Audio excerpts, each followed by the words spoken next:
அசல் ரூபாய் 3000 ஆண்டுக்கு 10% கூட்டு வட்டி வீதப்படி ரூபாய் 3993 எத்தனை ஆண்டுகள் எனக்கு ஆகும்?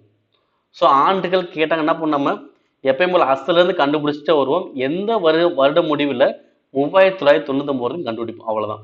இப்போ பாருங்க, இப்போ 3000 வச்சுப்போம். 3000 ஓகே. எத்தனை சதவீதம் வட்டி? 10%. 3000ல 10% வரும் 300. அப்ப கூட்டா 3300. அப்ப இது வந்து முதல் வருடம் முடிவில். அப்போ ஒரு வருஷத்துக்கு வட்டியோட சேர்த்து எவ்வளவு வருது? 3300 தான் வருது.